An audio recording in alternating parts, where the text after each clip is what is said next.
Hey guys, what's up? It's Charlie here, and today we're going to be looking at 10 banned roller coasters you can't ride anymore. We all love roller coasters, whether we're having fun, being scared by them, or a mix of both. But unfortunately, accidents can and do happen. And when an accident happens on a roller coaster, the results can be terrible and lead to the roller coaster being banned. Before we get into it, be sure to subscribe to Top 10s and hit that bell, and comment done for a shout out at the end of our next video. Coming in at number 10, we have Fujin Raijin 2.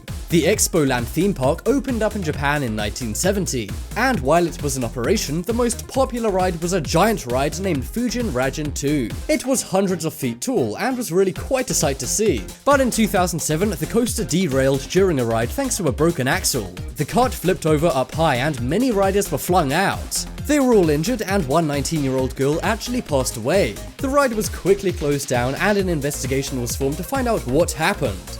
They investigated, and it didn't take long for them to find out the broken axle was to blame for the crash. The shocking thing is, the axle hadn't been replaced for literally decades. After this, they found other parts of the ride and other rides at the Expoland theme park weren't being maintained well at all. The ride was banned, but surprisingly, the theme park was allowed to remain open for business. But it appears not all press is good press. The media picked up on this and exposed Expoland for its poor maintenance. This then caused nobody to go anywhere near the theme park, and theme parks aren't cheap to run, especially when nobody's going to it. Thanks to this, the theme park was forced to close down later that same year. Is this a good thing, or was the ride incident one unfortunate mistake?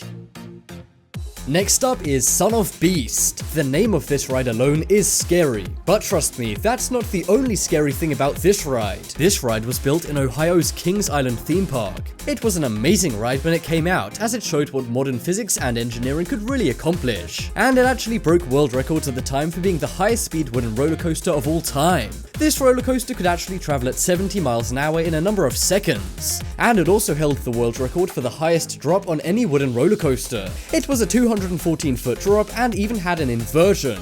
Sure, it being wood did get it all those records, but it wasn't worth it at all. In just a few years after this ride opened, there were two major incidents. One woman injured her back and another man injured his head. And on top of these two big incidents, there were many minor incidents happening every day. After all this, the lawsuits began to pile up. At first, the park was going to sell the ride to another more daring park, but nobody wanted it. So instead, they tore it down, never to be rode again.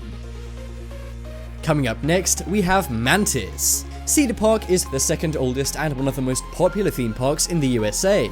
It has had many wild and wildly popular rides in its time, but in 1996 they introduced a ride named Mantis after the praying mantis. It broke many world records for its height, form, and speed at the time, but much like for Son of Beast, these world records came at a price. Almost everyone who rode it would complain about backaches or pains after they rode Mantis. This led to them banning the ride from their own park thanks to all the complaints. Instead of totally destroying it, however, they opted to simply change it.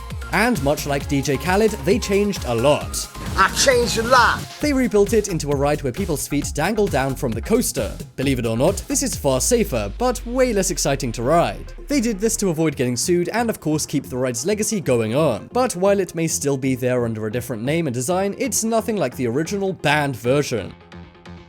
Next up is Rollercoaster. What a great name, right? Well, if you thought the name of this coaster was bad, wait until you hear about the actual ride. This roller coaster was located in Pennsylvania and was falling to pieces almost as soon as it was built. This was because it was done on the cheap, from the planning to the materials used to the construction. Many minor problems arose from the ride in the first few years, but they didn't bat an eyelid. However, it doesn't take a genius to predict that after many small incidents, one big one is on its way. The ride was supposedly fun for the whole family, so one day a mom and her 3-year-old son set off on the ride, but halfway through the ride, her son was badly wounded after his safety belt was faulty. He was airlifted to hospital and thankfully recovered, but he was critically injured, and this came very close to taking his life at the age of just 3. As a result of this, the mom and son's ride was the last ride that ever happened on Rollercoaster. It was banned right after the incident and never reopened.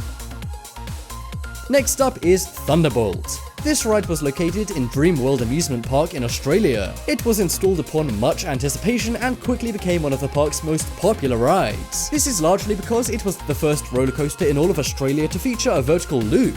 The park had been open for 25 years by 2004, and Thunderbolts was one of the oldest and fastest roller coasters. But despite this, riders still loved it, even if it was a little old and scary. In 2002, the park spent around $600,000 trying to move the ride into the modern age with more comfortable seats. But one thing they left out was more safety. Several minor incidents were reported, so they tore the ride down in 2004 as it was so unsafe. They then built a very safe modern coaster in Thunderbolts' place. But despite all the dangerous and rickety aspects of this ride, people still loved it and were sad to see it go. Next up, we have FormulaOne. In the early 2000s, this ride in Thailand made headlines for being fun but scary. It was located at Park Funnyland out in rural Thailand and was very popular. But the bad thing about this ride is that it was rushed. They heard a competitor was planning on making a crazy roller coaster, so they quickly made an even crazier one to trump them. FormulaOne used compressed air to launch riders up into an almost vertical track, which was a very scary experience. However, this caused an uncontrollable amount of G-force on the riders. You know in cartoons when roller coasters would make people's face go all funny? Well, this ride actually did that in real life. The ride was quickly marked way too intense for any human to go on, and within weeks of it being open, this ride was shut down. However, for whatever reason, the park never tore the ride down, and it still stands there today as a reminder of where the line is and not to cross it. Just from the pictures, it's not hard to see how this ride could really rip your face off. Next up is the Big Dipper. This roller coaster was located in Ohio Lake Amusement Park, a favorite for many Ohio residents and visitors. The park was opened in 1887, making it the oldest theme park in the USA, and the Big Dipper is one of America's oldest roller coasters, opening in the 1920s. It was made of wood, which as we've already seen is not a good sign. The roller coaster was very rickety and dangerous, as it was still in operation in 2007, despite it opening in the 1920s. This is a clear danger, and some even said the ride was falling to pieces. But in 2007, the ride was closed down by the park as it was getting way too old. Despite it being closed down, it was the 7th oldest ride in the USA and the oldest in all of Ohio. Thanks to this, it became somewhat of a tourist attraction. However, a few years later, the ride was totally demolished as it wasn't safe to keep up while no one was maintaining it. And now sadly, the entire amusement park has been closed down after being sold many times. Next up is Jetstar. This roller coaster was located on the Casino Pier. It was a popular pier located in New Jersey. It had tons of attractions like casinos, kids' play areas, and rides. And the most popular ride was undoubtedly the Jetstar. The ride was famous for being very scary but very fun. It had many winding parts and parts which make you go super fast. But one day in 2012, Storm Sandy hit the USA. Sandy was one of the most intense storms in US history. The storm caused the Casino Pier to go totally underwater, along with all of its rides and amusements. Most of the rides were totally wiped out by the pier, but amazingly, the Jetstar ride stayed intact. However, it was flooded and there was no way anyone could get to it safely. They later deemed it unsalvageable and banned the public from entering it. But even so, every now and then you do see some daring people wade out into the waters to check out the Jetstar.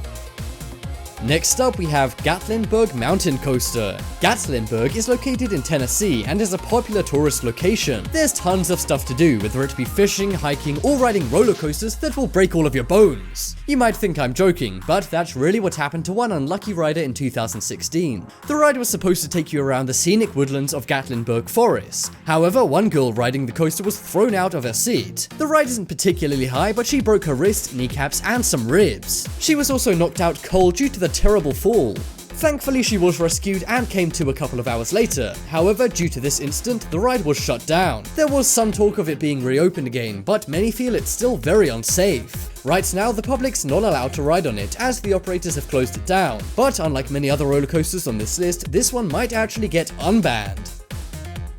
Coming up next is Ghost Train. This ride was located at Luna Park in Sydney, Australia. It was a ride for all ages, meaning many kids enjoyed it. However, one night in 1979, the ride caught alight, with riders still inside. The staff were heroic and rescued loads of people, but sadly 7 people were not so lucky. The fire went on for hours as fire crews put it out. You might assume this was a ride malfunction, but the park owners claim this was deliberately done by somebody as there were no blown fuses or problems with the electrics. But despite this, they chose to close the ride down, never to reopen it to the public again. From what we've just heard, I'd say that's for the best. Check out the poll in the top right corner and you can vote for the scariest ride. I think it's Son of Beast because the name alone there is terrifying. This video shoutout goes to Josh. Subscribe and turn on notifications and comment done for a shoutout at the end of our next video. But as always, thanks for watching. Check out some more videos on screen right now. Leave a like, and if you haven't already, what are you waiting for? Subscribe to Top 10s.